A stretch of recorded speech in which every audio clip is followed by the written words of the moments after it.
朋友，大家早早，欢迎收看2月27早起新闻，我是麦尚莹。头起先，咱要来关心。再来看这中国快艇并船造成2个人死亡的意外，海巡署昨下晡是第8届甲家属来协商，传出中国代表是要求这个遗体甲渔船全部拢爱送回去中国，也毋过咱的海巡署无法度接受，所以目前这协商还未有共识。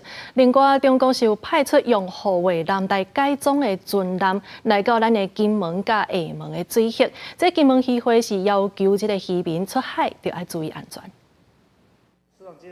协商还是乐观吗？好，谢谢。还是抱持乐观的态度吗？谢谢。中国船并船的案件，海巡署日下晡第8摆甲中方家属代表闭门协商，其中中方代表个成立式讨论，个中会协商，不过海巡署对协商是不是有共识，依然保密。人船要送回去吗？答应他们送回去吗？谢谢。好，各位辛苦了。 传出一个中方代表要求遗体甲渔船斗阵送回中国，不过海巡署无法度接受，双方协商破裂。马上中国海警就宣布加强执法，搁派出053H 导弹护卫舰改装的舷号自治控制东头舰进驻金门水域。不止公布，甲咱海巡艇斗阵的画面，要中国海警注意相片的画面加大施压。 港口渔民整理渔船，不过甲以前其实需要紧张的气氛。金门渔会特别呼吁渔民出海爱注意安全。对你有影响无？无影响。最近无错了对吧？无人创治啊。无人的知影，讲怎样啊？协同当地的移民代表在关心这件事情，也请他们向各位出海的朋友。 那再一次的提醒他们自己要注意自己出海要安全。针对死者的家属关心遗体的船只，金门地检署表示，若家属对遗体有意见，爱解破了后才能发回。船只是证物，随时有调查甲监视需求，也阁未用发回。不过，就伫这紧张的时阵，国民党副主席夏立言日后率团访问中国，讲有机会会向家属表达哀悼。 如果见到面的时候，我们当然不可避免的，我相信会提到这个问题。那我们也会对于这一次2位这个溺水的大陆渔民啊，向他们的家属表示这个哀悼的意思。同时呢，我们也会希望啊，这个两岸呢要能够把这个敌意啊，这个螺旋不要让它不断的上升。 伊强调，行政部安排见中国官员，不过若中方安排会客随主便，不过立会质疑风中时机，爱向中国发声，支持台湾承办。记者综合报道。 台湾头一只家己制造的畅水人海鲲号要伫个大海测试进前，就爱先知影这畅水人是沉落去甲浮起来，这个功能敢有正常？也因为今仔开始会来刷所在，所以台船人员这2天是真无闲。学者就表示讲，这海鲲号的测试排水量敢有符合设计，所有的项目都确定好势，才会去到大海。台湾头一只国造舰舰海鲲号。 伫拉尾仔刷出海冲厂画面激光，先刷至黄色顺心的中信8号铺屋过暝，而且展开刷地作业，刷到干恶，会实施有备轻测测验等项目，验证铺力敢是正常，也毋过考虑到社区机密，是科卫港口严格管制，现场已经准备会当救生的后部保庇作业做到无空旁。这个俯仰的平衡跟这个左右的这样子的平衡，看它是不是确定它原来的这些系统的设计，因为它前面的系统跟那个都很复杂嘛，那它的确定它的整个平衡是不是完全按照它原先的设计的需求，能够达到它这样平衡的这样子的目的。海鲲号的装备有未少美术国华，也有伫国内生产，搁进行组装。学者分析，海鲲号刷落来会测试排水量敢是符合设计，家己水面到这边摇动的轻测普利测验，所有测验项目完成才会当进入海上测试。敢是赶伫5日号海鲲号落水，海军无时间表。 美军陆战队员马上规装伫像那港西太平洋，准备演练登陆地平作战，影响中日成员的印太区域紧张局势。美国、日本伫九州甲奥克纳瓦为2展开铁军联合演习。去年头一摆刷到日本境内，目的提升日本西南部南西诸岛防御能力。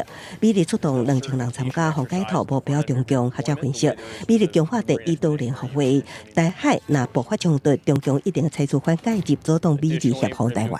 所以在这里的话，如果这个地方每日也有可能会遭受第1级或者是第2级的话，自然它会必须要去有一些防范，以及我个人会认为目前来看的话，每日在这一边都有很多的一些兵力重新的一个调整跟部署，会希望呢就是能够在这个地方去稳固它的后勤补给。另外，美国联邦总机局中国问题特别委员会主席格拉高访台，展现挺台力度。外国媒体也指格拉高社配合太空探索科技公司头家马斯克，公告中共侵台可能性，要求提供专用伫政府军事的相对卫星网络，和派驻台湾的美国国防人员。记者综合报道。来关心天气，今仔日受到这个大陆冷气团的影响，气象署是针对9个县市来发布低温特报。咱做回来看分度。今仔日透早，本岛平地上低温是伫苗栗的三湾，敢若10.3度。全台湾有9个县市发布低温特报，尤其是双北甲桃园等等是柑仔色的灯号，这温度有可能是降到10度以下。北台湾今仔日是还阁真寒，也那其他地区这低温是14度到17度左右，高温是伫19到26度。要注意早暗温差有关是真大。水汽的方面，这正方面的水汽会加较高，所以台湾北部、东部甲恒春半岛也是会落局部性的短暂阵雨。尾我到的时，这雨势就会转好，转做是季云的天气。好在过年了后，流感的疫情是继续咧升悬，有诊所的医师就警告讲，这一暗都有7个人来得流感，有的囡仔因班的都有一半以上拢是流感的病人。疾管署是有计讲，这个2月底到3月初这段期间，流感的疫情有可能阁有一波高峰期。对3月初5开始，会开放予6个月以上的民众去做公费的流感疫苗。最近因为放年假，民众出去佚佗，也是家庭聚会活动多，传播风险提悬。病院后诊区满满拢是人，呼吸道疾病就医的病人增加。他夜咳会咳得很严重，会一直咳，然后咳到吐这样。毋那病院病人多，诊所也是病人多，甲看不完。有基层诊所医师伫面册发文警告，春节过了后，流感疫情又原地观点，一暗流感快筛确诊都有7个，甚至有1位囡仔班上一半以上的同学都是流感病人。他那个班级有一半是 B 型流感加上 A 型流感，他们那个老师还在想说要不要停课，因为流感真的很容易传染。医师表示，这波感染然后听扫顶症状拢真严重，也毋过扫无一定是感冒。那伊伫扫袂停，除了定看的感冒、流感之外，也可能是肺部慢性气管炎、药吃酸加慢性阻塞性气病、COPD 等因素造成的。胃食道逆流啊。或者过年，就是说他吃太多辛辣的东西、甜食或者是咖啡，也有可能也会造成一些咳嗽、久咳不愈的问题。医师提醒，若扫的症状超过3礼拜上好，就医详细检查，找出病因才会当对症下药。那疾管署也有讲，流感疫情2月底3月初恐惊也有一波高峰，一礼拜就诊人次上看13万人次，所以疾管署宣布为3月初5起，公费流感疫苗扩大开放，予6个月以上的民众来做，一直到用完为止，呼吁民众赶紧注意防射。记者综合报道。今仔日发生什么款的大代志？咱做伙来关心报纸的重点。中国时报健保署公布，今年有17项药品要起价，其他4000多项拢是落价。新的药价4月初1开始实施。药师工会理事长讲，这摆落价的有9成，拢是一寡较旧的药啊，已经有厂商考虑停产。自由时报。台北市长蒋万安推出优化前半点钟免收费的政策，明仔载开始会当正式实施。那作为民众伫台北市借车骑去到外县市，前半点钟嘛同款是免费。台北市有计会补助3.7亿。联合报。行政院消保处抽验50个有卖厝的企业，结果查到13个竟然有违规，主要违规的内容有违反房地标示、停车违规价等等，甲这个合约期间无到5天。好，另外咱要来关心的是国内观光旅馆的价钱有影有较悬，平均住一暝就要4600块，其中伫南投这饭店是上贵的，一暝就要14600。交通部长王国材表示讲，若准这个国际的旅客一档会当有1200万人次，安尼业者就有可能降价。也毋过业者是跳出来画委屈，讲这政府拢无考虑到欠工的问题。台湾饭店大建效一直引起讨论，不少旅客拢真有感觉。我在网上看的时候确实有一点贵，在台北这一步就是觉得价格比较高，所以我就是这样子住 B&B 的。像我们去日本或者是去韩国，一般家庭房可能大概不会超过1万块，大概可能8000上下的价钱。但是在国内，你如果是说因为带小朋友出去要一个比较好一点的环境，其实大概都是要上万块。观光署统计，2023年前3季全国观光旅馆每晚平均是4616块，南投县观光旅馆每晚平均是14668块，是全国均价3倍外，全台第一。交通部长王国材进行接受网络媒体专访，讲到今年目标1200万的国际旅客来台湾，有希望填补旅宿业平常时无人，平常时假日闹人客热门时段厝价都有希望减少。呼吁政府可以尊重市场机制，这个市场给的这个房价的价格，人力不足，那原本可以开所有的房间来卖的，变成因为人力的考量，所以我可能仅开5成或6成的房间来卖。业者呼吁政府除了并来台旅客数，也要打造深度旅游观光环境，吸引国际旅客长大，对增加客源有帮助。对房价升过悬，观光署认为是国内旅馆市场大大分众化，原不了介绍基本工资拢起的因素。去协助业者能够提升他们的服务，那同时我们也会依照那个世界的潮流呢，我们去修正这个要点。像未来也会针对永续这一部分来做一个加强。观光署记咧，亲像愈来愈侪外国商务客出场，大也需要记录拖卡车。不过目前提供服务的旅宿业无济，未来也协助业者提升服务，帮助打入国际市场，增加来客率。记者综合报道。有民众带囡仔去垦丁佚佗，结果伫网络顶婴仔的眠床，送去到饭店了后，甲人用的就来退掉。了后呢，伊搁伫网络讲安尼做就会当省12000块。这款行为引起网友真大的批评。这饭店嘛跳出来讲，其实因拢会免费来提供婴仔的眠床，互人客来使用。不管是会当看海、看夜景、5星级饭店，也是有亲子设施的民宿，真侪家长拢真愿意带囡仔做伙出去佚佗去住。不过，数一个家长就伫网络顶讲，会当利用产品免费体验的专案去订婴仔眠床，寄去民宿，请因代收。若是专心免消毒，搁免再来再去，只要用过了，再搁请民宿摕回去就好。住5天，一天就当省2000多块，所以引起大众的批评。他蛮夸张的啊！可是人家有30天的赏味期，他拿出来用，也不是，也不行。我觉得不太好，因为对啊，因为他这样又退回去，这样子别的消费者如果买到，应该也不太好啊。大多数的人拢无认同这款行为，有业者嘛讲，虽然会使伫网络顶买，不过拢还无贴过，才会准人退货。赏味期是你不能开啊，你开就表示你使用过，就是没有那个鉴赏期的，所以说你用不能退。婴儿入住的话是免费，对。那如果有需要借用婴儿用品，比如说婴儿床、床尾消毒过的话，也可以在订房的时候提出免费的借用申请。比较大件物件，其实只要你的房间装得下，对我们来讲不构成影响，当然 OK 啊。若是对饭店甲民宿来讲，无占床的婴仔多数拢袂加收钱，嘛另外佮提供婴仔眠床甲消毒餐具这物件。虽然嘛有咧协助顾客代收物件，也是退货。不过若是饭店本身就已经无所在好囥啊，也是可能会拒绝。记者综合报道。国际消息来。为着要抗议欧盟气候变迁新的政策，甲乌克兰农产品的不公平的竞争，波兰的农民是把这个汽货车驶去占领要往德国的公路，另外也阁有160栋要送去这个对乌克兰送去波兰的贩卖，就互这个波兰的农民甲倒伫半路，引起乌克兰的不满。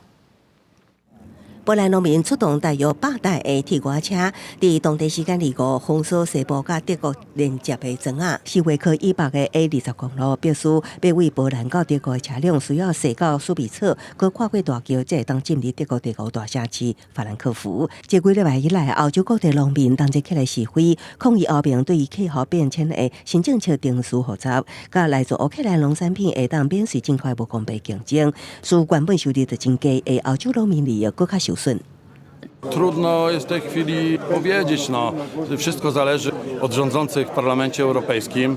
Chcielibyśmy, żeby spełnili nasze postulaty. Nie chciałbym wszystkiego teraz opowiadać, bo jest tego dużo, bo to nie tylko chodzi o postulaty nasze, ale rolników jakby spoza też naszego kraju, z całej Unii Europejskiej tak naprawdę. I pokrótce można powiedzieć tylko tyle. 另外，同一天为乌克兰首都基辅自边境公路运到波兰的80货运火车车厢内有160吨的贩卖谷物，也和波兰农民倒伫华沙西北方大约300公里的科托米尔日。 Zusätzlich haben wir noch ein großes Problem wegen Getreideimport in die EU. Momentan hat sie komplett die Preise und alles, was mit eben Getreide und so weiter zu tun hat, kaputt gemacht. Momentan sind wir unter einem Produktionskosteneinkommen. Also wenn es so weitergeht, werden die Bauern bestimmt nicht Ruhe geben. 波兰农民的举动引起乌克兰副总理库布克拉夫的不满，伊强调，这个谷物不是要输伫波兰的，而且这已经是发生伫波兰第4件破坏事件。波兰政府近年放咧无管，那波兰警方表示，其他的细节依然咧调查。公司新闻新闻部编译。 2024年世界行动通信大会2月26日伫西班牙来举办，其中这5G 甲6G 的讨论都是相关的。另外，安怎甲这个 AI 用伫行动通信设备，也受到正大的关注。包括有 AI 技术的透明荧幕，也佮有用这个目睭灵震动来控制轿车安怎驶的 AI 技术，大家拢真关心。 透明荧幕后边放一本花，笔记型电脑照 AI 摕到实体物件资讯，系统生成的照甲蝴蝶，亲像真的用停伫日头花顶悬。自控制住世界行动通信大会1日伫西班牙巴塞隆纳开幕，今年的主题是未来优先，聚焦比5G、万物联网甲 AI 真正化等6大领域，尤其 AI 技术结合行动通信设备的应用，讨论度是真高。 It helps unlock new use cases, and so especially as you think about AI and the capabilities and how we interact with devices, this is changing completely. 过去18个月，全球生成式 AI 甲大型语言模型快速发展。专家指出，甲过去比起来，即马手机啊通信设备本身毋是大会主角，要安怎结合 AI 技术改善能源效率，甲5G、6G 未来技术发展，更较受瞩目。亲像南韩三星，导电视手机啊 AI 即时翻译功能。中国营销终端是发展 AI 眼动地装，互民众用看手机荧幕，用远端操控汽车来刷电动。 We're going to see all sorts of other connected devices in the world. What does it mean for agriculture? What does it mean for environmental monitoring? We're going to see even things like flying cars. 今年除了国际大厂参加，台湾也有联发科、宏达电等超过50间的厂商拢去参加。经济部阁邀请大厂组成台湾队，积极争取国际订单的机会。这摆大会会举行4天，分有超过200个国家、2400个厂商参加。主办单位估算今年数字会阁创高峰。公司新闻杨眼编辑。今仔日国际上还阁有啥物款的大代志？咱做伙来看世界。 匈牙利今仔日批准瑞典加入北约的申请。其实，芬兰甲瑞典拢伫2022年俄乌战争开始了后申请加入北约。芬兰伫去年已经成功加入，但瑞典也成功加入，正做是第32个成员国。俄乌战争到今已经2冬，斯洛伐克的总理费科讲，欧盟甲北约的部分成员国当咧考虑要派部队去乌克兰，佮讲这款决定会互局势愈来愈紧张。也毋过针对这个讲法，伊目前无提供任何消息来源。 韩国宣布要改建全国1亿300多平的军事设施、甲保护区域等等，希望讲这款做法会当带动民生经济，来打造美国以外第2个涉国产业基地。 好，继续咱要来看台湾伫太平洋的友邦图瓦卢已经选出新的总理，这是由前检察总长戴斐利来当选。咱的大使受到邀请，甲新的总理做伙来参加宴会。戴斐利伊是甲所有的这个国会议员拢讲会坚定来维护两国45冬的友情。也那咱外交部的处长田中讲，伊最近也以总统特使的身份去到图瓦卢甲恭喜。 见证的仪式了之后，叫我赶快去参加他们的午餐会。他们也再三强调，就是说台土的关系是非常的稳健，他们都坚定的支持台湾。在南太平洋友邦图瓦卢日前选出新总理戴斐利了后，第一时间，咱国大使林东兴就得到邀请，做伙食饭，转达蔡总统的贺电。伊阁讲，戴斐利甲所有的国会议员拢讲坚定维护245年的邦谊，用行动破除选举期间邦交不稳定的传言。现在新政府团队更是非常的挺台，对这个未来台土的关系，不仅是承诺是会更稳健，合作会更加的密切。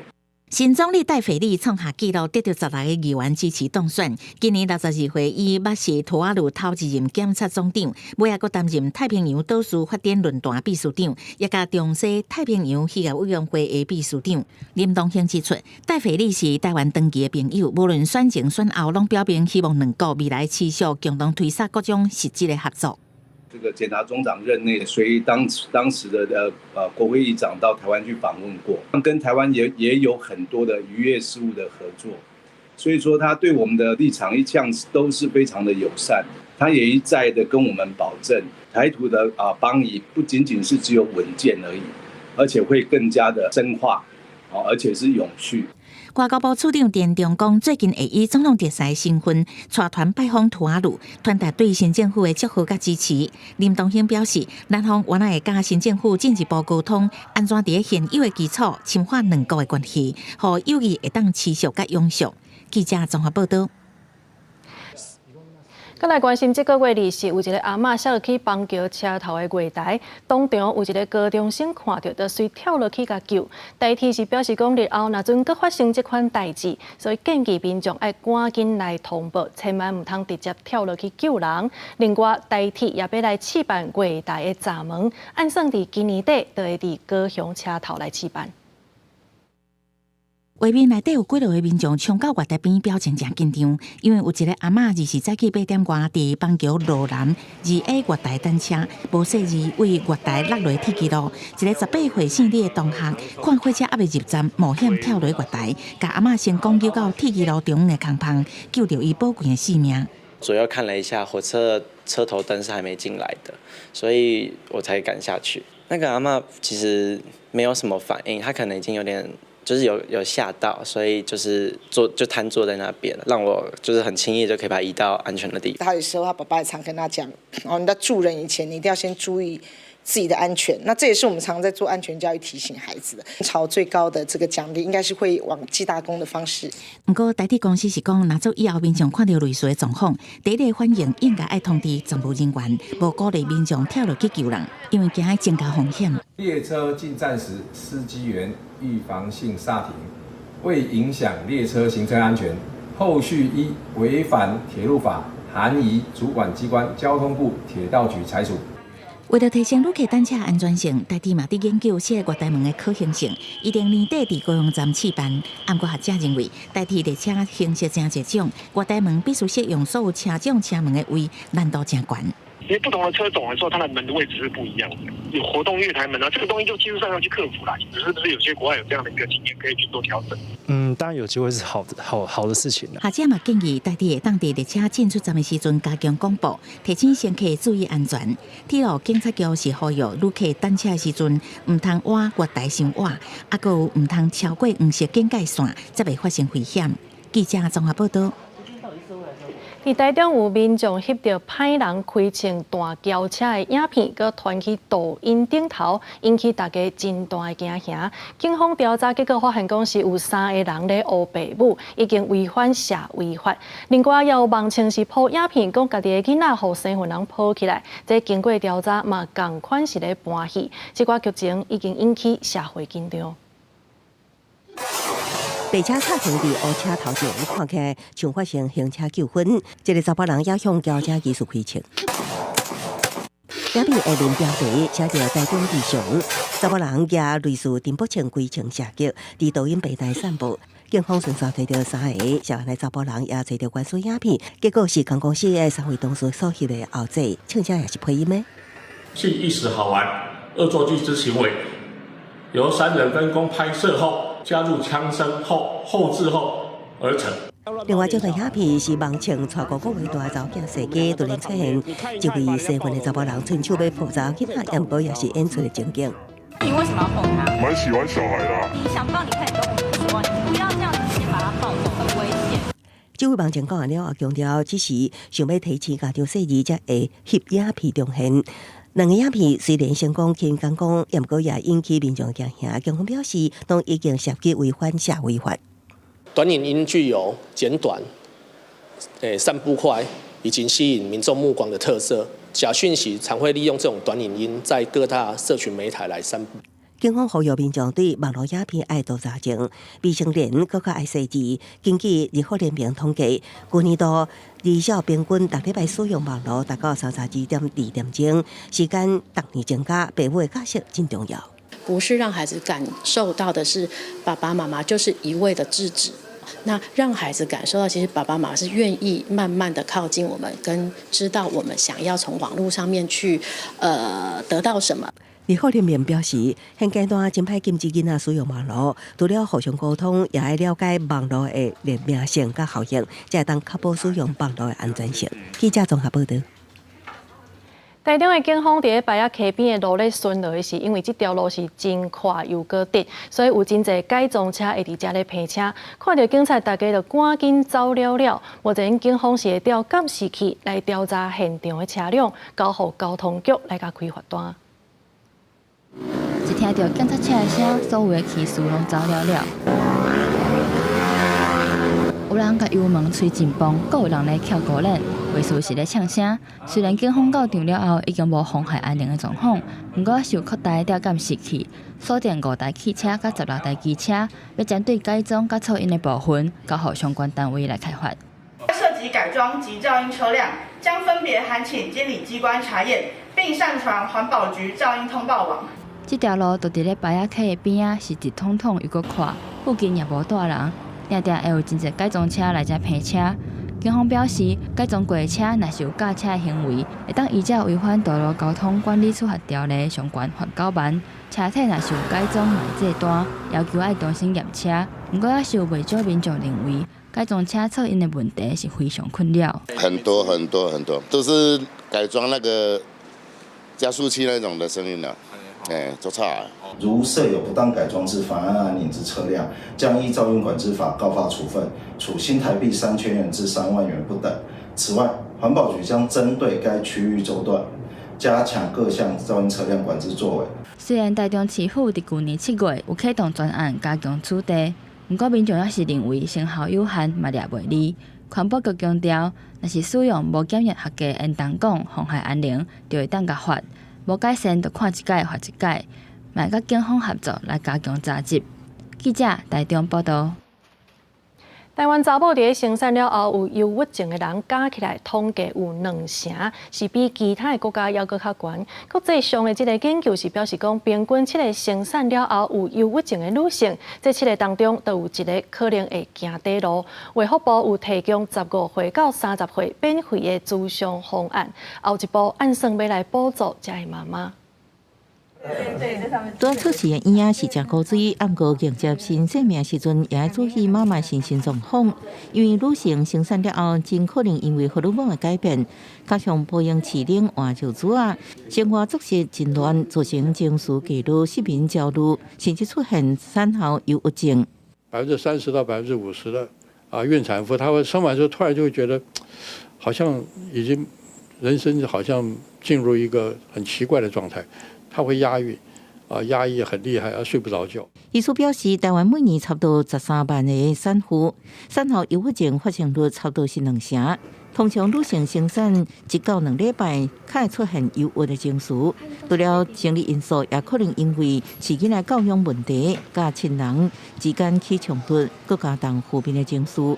根据国际研究显示，平均每7个产后忧郁症的妇女，可能有1个就安尼自杀。严重的时候，它会产生这种轻生的念头，甚至有这种部分的这种严重的程度，会带着小朋友一起来做轻生的这种的行为。不同的专业团体都有他们的建议哈，其实我们在规划的过程，我们也会聆听这些专业学协会的意见。台湾妇产科医学会建议，应该比照国外做法，伫女性拄有生的时阵，有生后期，甲产后1到2礼拜等3段时期，进行优惠的体检，协助这个妇人人度过情绪难关。卫福部也强调，目前除了提供15到30岁少年族群免费咨询的方案，这福利人有希望加做一波补助的对象，相关方案在规划当中。记者综合报道。咱即摆行政院伫古早是台湾省行政长官公署，这就是政府公告的不义遗址。昨昏行政院长陈建仁是亲身来启动不义遗址的标示系统，文化部也伫国家人权博物馆来启用标示，希望讲透过解说，让社会大众对生活当中来开始认捌维权历史。正式揭牌，3、2、1。政治受难者甲家属下晡来到国家人权博物馆经纬园区启用不义遗址标示系统。文化部为着要让社会大众更加了解自维权统治时代保留到今的不义遗址甲当时的历史，所以启用这款标示，希望会当带动社会对历史的记忆和反省。其实这段大家已经可能没有真正所感受的历史过程，但是它却在我们的生命血液当中，其实是扮演非常重要的工作。我一直认为这样子的不能遗忘、不能忘记的工程，其实最重要就是一个世代沟通的一个工程。所以，我想揭示、揭露的系统是我们一个最基础的工作。文化部嘛表示，说来会伫咧各地来推动不义遗址的标示。原来政治受难者陈kim生和姚嘉文拢表示肯定，嘛希望台湾袂当阁有这款迫害人权的代志发生。遭受的那种苦难，咱袂使无记来纪念，这是第一个意义。另外意义可能就是讲，一个社会如果这社会若是唔知以前遭受的事情，一个社会佮发生这种代志。往后在台湾所有的台湾的地方，曾经发生过这件事情的地方，都能够有这些标示，让所全世界的人或者是全台湾的人都能够看得到。经过促转会审定的不义遗址，拢总有42大。文化部表示，今年打算要完成全国10大不义遗址的标示示范。另外，早起行政院长陈建仁也伫英国的台湾省行政长官公署，也就是即卖行政颜色标示，嘛希望转发一旦赶紧通过。行政院也正在积极推动制定不义遗址保存条例的专法，来透过保留住过往不义的历史痕迹，来彰显政府对于永不再犯的决心。陈建仁嘛强调，不义遗址的标示敢若是第一步，随来政府会协助中央地方各机关来活化各地的不义遗址，发挥历史教育的功能。记者卢尚如、谢桂林台北报道。为着纪念228事件77周年，嘉义市228纪念馆对2月2日开始邀请到政治受难者艺术家陈武定来举办人权艺术创作展，希望讲透过这个艺术品，让人知影威权统治的时阵，迄当阵人民受到压迫的故事。沙克的翁仔一身一身徛伫画作的头前，在50外身代表政治受难者的翁仔当中，有2身较细，看起来亲像囡仔的翁仔。艺术家陈武定讲，这幅作品的背景就是捌看过有心的民主前辈因为政治受难封关，所以囡仔伫家内底出事大汉。看到这个遮的囡仔，大家嘛会感觉讲，虽然讲咱的处境不好，咱遭遇不好的事情，但是咱有若爱有勇气活咧。咱出去了，咱的囡仔有若是一支草一点路。228事件纪念基金会伫今年228事件77周年进前，伫嘉义市228纪念馆举办特展，邀请同款是政治受难者的人权艺术家陈武定来展览伊的作品。对台湾人是一个足重要的代志，我感觉应该爱互囡仔知影。武定老师的作品嘛是真感动人，所以唔免讲足侪故事，囡仔直接来看，因都有感受。咱嘛希望讲哦，会使咧嘉义办一个艺术的展览。在地艺术作品对咱的228的纪念活动产生更加深化跟多元的面向。陈武定表示，伫白色恐怖迄个年代，已经互人关伫家2冬，虽然时间无讲介长，但是也是听到互人感动的故事。希望透过展览的木雕甲画作，让民众知影伫威权时代受难者的感受甲故事。记者林慧婷，嘉义报道。台南市新化大目江18条的活动，3年一摆到今已经有上百档的历史。人讲这新化的地形就是一个八卦，这八卦内底有蜘蛛精咧作怪，所以会互妇女袂安分。地方代表是来出新桥，也有大目江的囡仔送工阵，要用八卦阵来制煞，佮会用炮仔来防蜘蛛，落尾也真做是求平安的活动。灭火人员对这只12公尺长的蜘蛛先进行制静技术，再佮用吊车甲吊上4层楼悬。新化3年一考的大目江18条活动，到今有上百档历史。上传因过照蜘蛛精咧作乱，会互妇女四界拍走。地主地方办夜祭来消灾祈福，会先由大目江囡仔送工程布定八卦形，落尾国庙有成桥，再佮伫外围烤掉咧，来制煞解厄，祭奠啥济民众来斗了结。刚刚看到真出名，之前无看过，佮看这个民俗活动有蜘蛛啊。新化大大小小庙宇拢有造船，然后至少18间以上啦。对恁来讲，在地人搞最重要。最重要的一个民俗文化，利用这个八卦阵、八卦布阵，来制会当制煞这个功能达。蜘蛛精达蜘蛛精制服。根据了解，过去新化四周围有汉人来开垦，才拢总有4条大路，4条路会当通来新化，嘛形成一个八卦体。再加上镇内有7间庙，皇宫才是好地理。不过庙方讲，当时八卦内所有蜘蛛精咧作怪，即阵因维持传统，伫新化中正路参中山路口，嘛就是八卦中心，用炮仔来防蜘蛛，消灾祈福。所以要神明，要来献香，要来那个蜘蛛，就是讲夜祭。我们这个蜘蛛夜祭，就是夜互爸来引会，来烧这蜘蛛，互这蜘蛛消灭，安尼一当过啊，安尼就平静。其实这项活动伫日本时代皇民化运动就禁办过，后来民国84年，地方才开始恢复举办。即马大目江18条，除了是台南重要的文化资产，也有安定地方居民真大的力量。因毋望通互更较侪人来认捌传统的祭典文化。记者上台南采访报道。再来看高雄的五湖高中，今年头一摆甲台语课程来结合实农教育，带囡仔去到农场用台语来认捌菜蔬甲果子。这个囡仔也亲身来挽果子做点心，了解这个食物对土地到饭桌的过程。对啊，百香果的台语哪了？四个。系啊，四个。学生囡仔来到农场，头家用台语来消解农场内底每一种菜色果子，唔那菜色甲果子尔。农场内底会当看到的香料、汤拖等等的生态，拢是今仔日的课程。学生除了学到菜色果子的台语，佮摕来比看卖，每一种气味拢无共款，大家拢感觉真神奇。今仔日阮老师有带阮来这个农场。教阮安怎采草鱼，佮有教阮讲安怎迄平常时种一个技术。老师教阮讲做侪水果，做侪物件，互咱体验。这是五湖高中2年这班神农教育课程，学校头一摆从闽南语结合神农教育，带囡仔到农场实习农作物。头家娘也带大家挽草鱼，尾仔佮做成草鱼的点心，互囡仔来了解有机种植、落肥到采收的过程。原来因逐工食食物是安尼来的。希望因会使了解有机的种植是安怎种的，咱无需要用农药啊，佮化学肥，咱会使用做天然的方式，互因熟悉这个生产的过程，会使食到较安全的食物安尼。这节课老师佮特别设计菜色字卡，先教学生熟悉菜色果子的台语要安怎讲，透过实际到农场的体验，加深学生囡仔记忆，认捌在地实在，也通进一步认识咱的食物。记者钟义辉、邱昭勇高雄报道。台中的立新高中伫休寒期间来规划室内爬壁等等的课程，互学生来挑战家己，克服心中的惊吓，也顺续体验团队合作。好，右手再背到后面。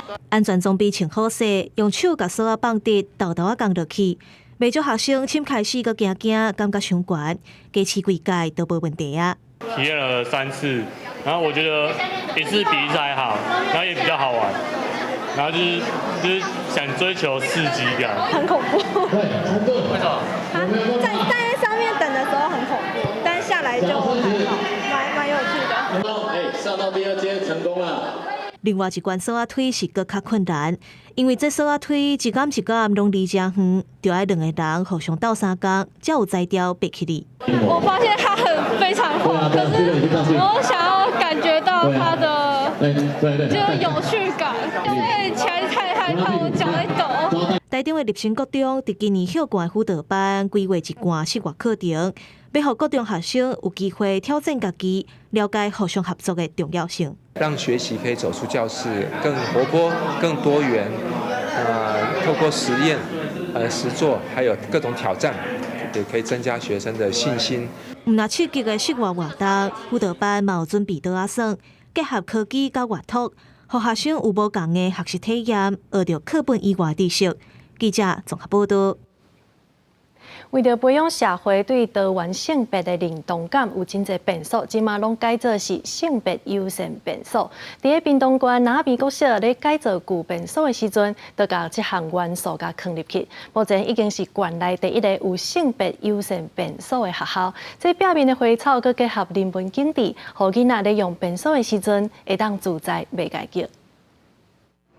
今日变数会当看到屏东南边车头的站牌，涂骹佮画出铁基路的进步。另外一边的壁面也有海洋生态的花草，这是屏东县内的国小第一个性别优先变数。这是专门给男生使用的这个站立式的小便斗的厕所。那打开门后呢，它就是一个这样男生使用的小便的这个厕所。好。那我们这边呢是男女通用，男生女生都可以使用的蹲式厕所。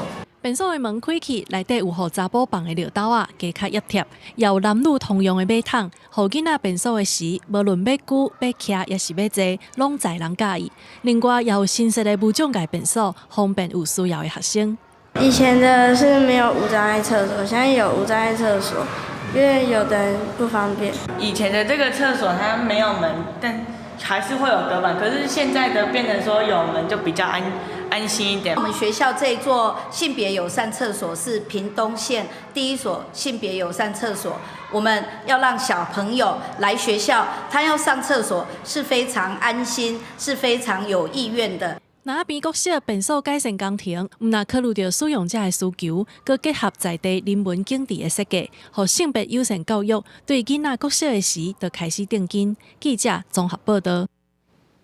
2024年世界青年花式出兵比赛2月28日伫台北小巨蛋来举办。这5天的时间，有来自全世界各地187个选手来参加。第一摆以地主队身份来参赛的台湾选手蔡玉峰甲李宇翔，拢希望讲会当摕到上好的成绩。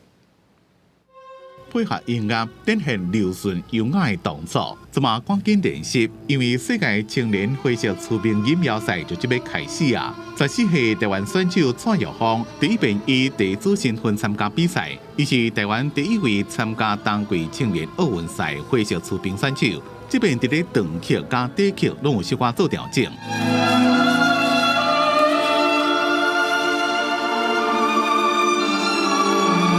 同款要捍卫主场的，也有17岁李宇翔，这边也是以个人上尾一场青年组比赛。自228开始5天的赛程，有来自世界各地187位选手参加，也是台湾伫咧让7年了，搁再一遍举办。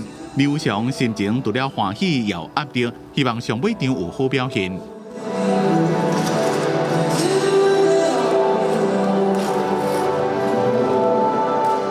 这边比赛吸引大家注意的选手，包括互人认为是南韩金妍儿接班人的申智雅，也个被看作是这届赛季上强欧美的中田梨世。伫赛前记者会，蔡玉峰甲李宇翔特别传珍珠年茶甲红豆饼，甲大家分享，希望大家互相加油学习。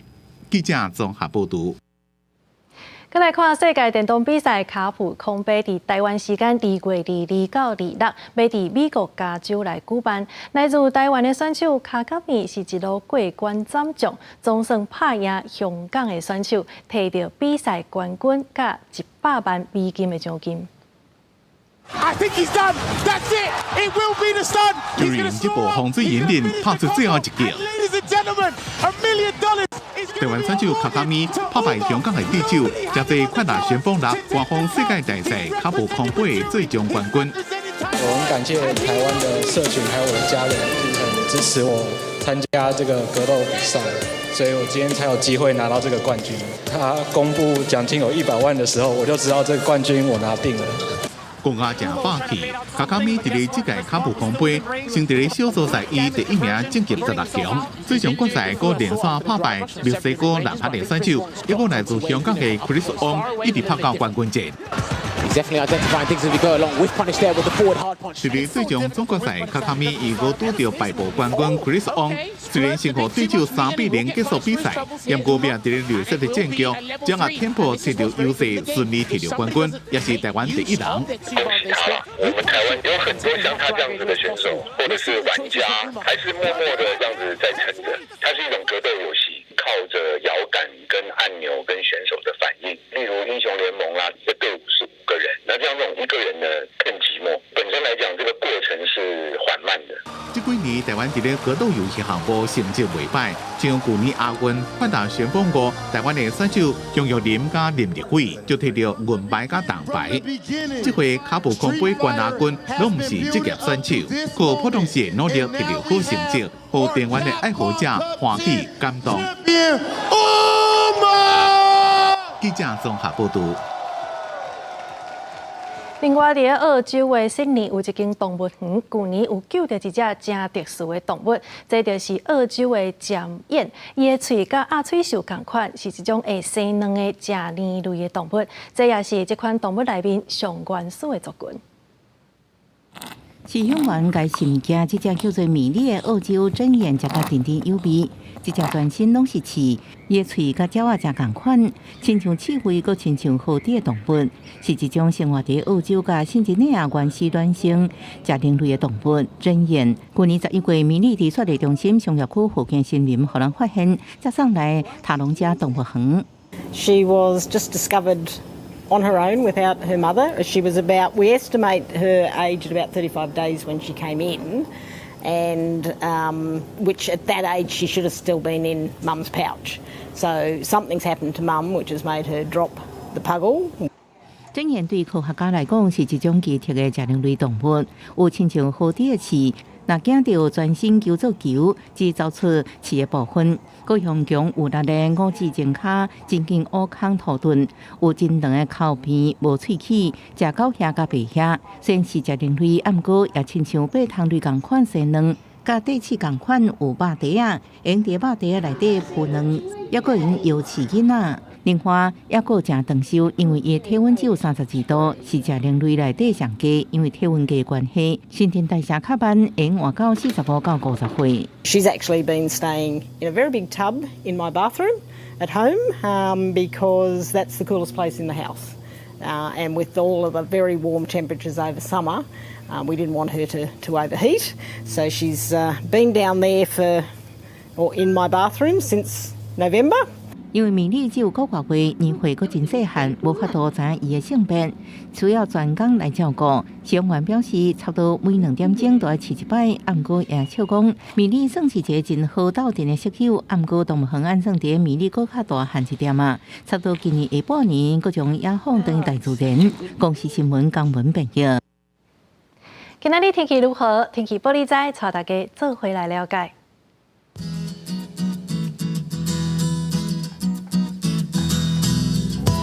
北部地区10度到15度，中部地区13度到23度，南部地区13度到26度，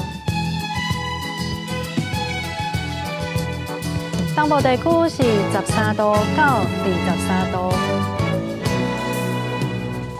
外岛地区7度到18度。以上就是这则台语新闻，感谢你的收看。明仔载同一时间，咱再相会。